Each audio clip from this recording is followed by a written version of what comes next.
So I figured for reviewing the movie Him, I have to be wearing my favorite sports team, which is the Vancouver Canucks. Hey guys, my name is Brandon, aka the BrandoCritic. Thank you guys so much for being here with me today. I really do appreciate it. I was able to see the new movie Him, and I'm here to tell you my honest thoughts so that you guys can decide whether or not the movie is right for you. So Him is a movie that intrigued me right from the start. I saw that trailer and I'm thinking, okay, the toxic ambition of success is a good antagonizing force for a horror movie. At least I can't think of another movie that has that. So it felt very unique, it felt very creative and very fresh. Okay, sure, let's go watch this movie. So what did I think of it? Well, right off the bat, I should say that this movie is extremely atmospheric and looks phenomenal. There's a lot of nice eye candy in this movie. You could tell that this movie has a budget. The people behind the camera know what they're doing in terms of making art, right? Like, this movie looks like a masterpiece. And for the most part, it is entertaining. And I guess one of the standouts is Marlon Wayans. I always like seeing characters, or actors I should say, who are typecast as like your goofball, dumb comedian, right? Like, of course you think of Marlon Wayans and I think of Scary Movie and a lot of those like slop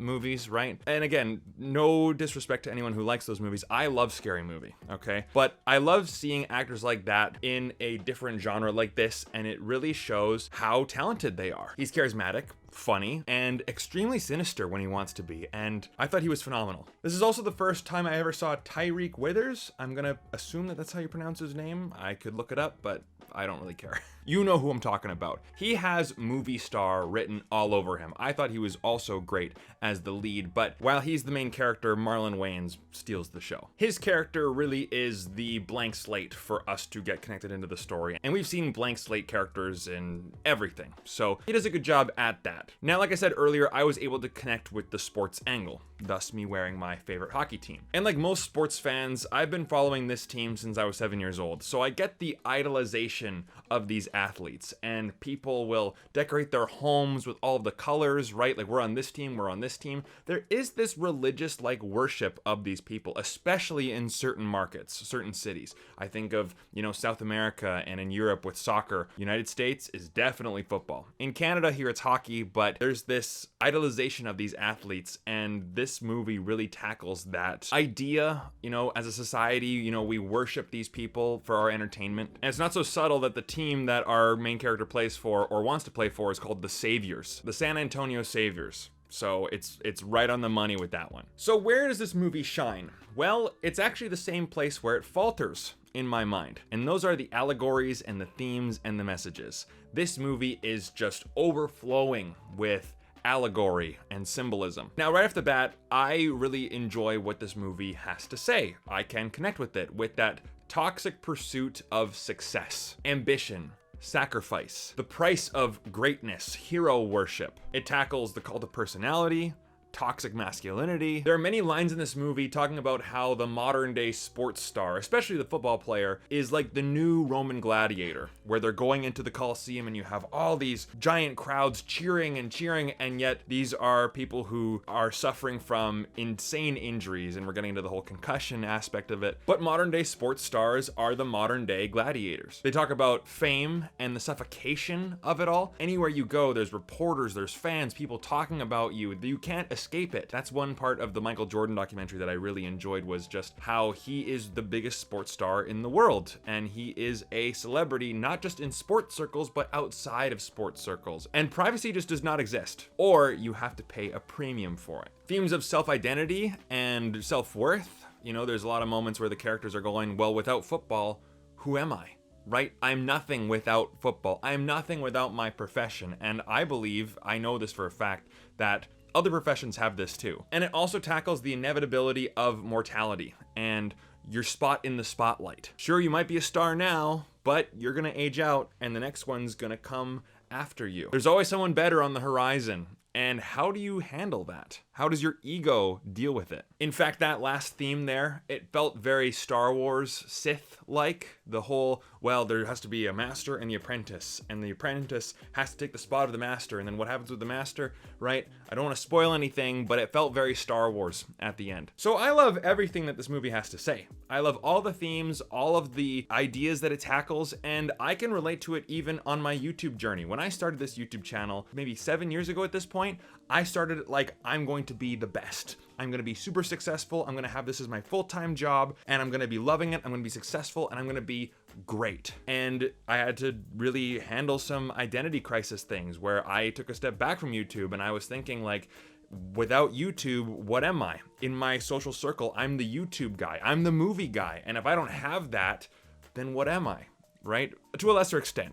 I'm not saying I was ever gonna be the GOAT, but that toxic drive for success, I can relate with. So what's the problem? Well, the problem with this movie is that I knew the message and what this film was trying to say right away, but the movie treats it as if it has much more of an important message to say. I'll give you a perfect example. So as soon as the movie starts, I'm like, okay, this movie's about toxic ambition and the price of success. I get it. Okay, great. Okay, let's just see what this movie has to say about it. And so the movie will bring up a theme and bring up a scene and bring up some symbolism. You know what's gonna happen. And you go, okay, I get it. Next. But the movie says, whoa, wait a minute. Hold on, audience. You don't understand this part yet. We're going to really explain it. We're gonna really show you what we mean. And we as the audience go, yeah, no, I know. Like, no, I get it. Like, it's great. Okay, what's next? No.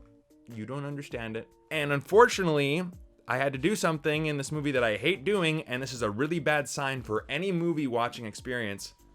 You check your watch. And as soon as the movie was over, I was like, you know what? I feel like that movie could have been an hour and a half. It didn't have to be 2 hours. My friend was like, actually, it was an hour and a half.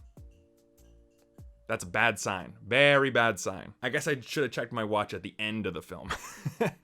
But, so in layman's terms, I felt like I was a step ahead of the movie the entire time, and it felt like the movie had to catch up. So anytime that the movie would bring up a theme, I go, okay, that's interesting. Okay, what's next? No. We need to really stick with it and over-explain it. And I feel like it showed its hand too early. And I'm like, yeah, we know all your tricks. Okay.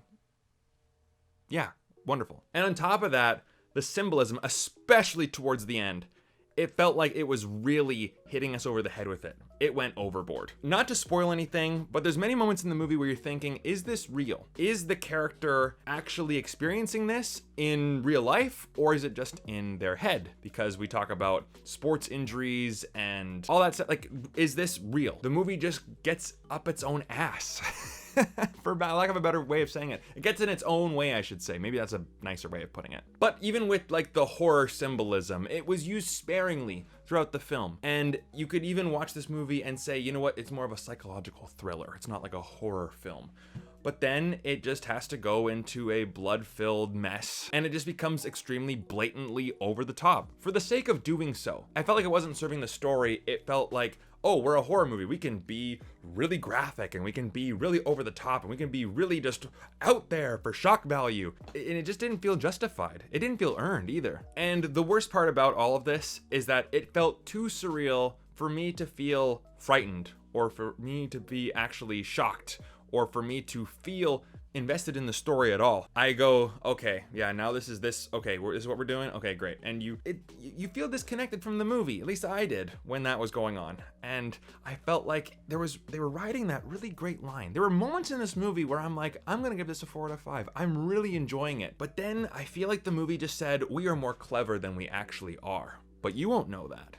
So, here's what we're gonna do. And you go, oh, really? And thus, the ending feels anticlimactic. It's like a skateboard trick that, you go up in the air, you do all these giant tricks, and then you like stumble and you kind of fall over, and you're like, well, that was really cool up in the air, but you didn't stick the landing, so you have to lose some points for it. And unfortunately, walking out of the theater, you have a sour taste in your mouth, which is never a good thing. So there's a good story here, with a good message, and it looks great. And it is entertaining for the most part. It's not like I hated this movie. I just saw the Rotten Tomatoes score before I filmed this review. I think that is extremely low. Like, wow. I mean, maybe some people saw some messages that I didn't, but I don't think it's that bad. I'm gonna give this movie a 3 out of 5. I liked it. I enjoyed it. I'm glad that I saw it. I definitely have some problems with it, but I do think there's a good movie in here at its core. But I'll say it again, it just got too far up its own ass. Be humble.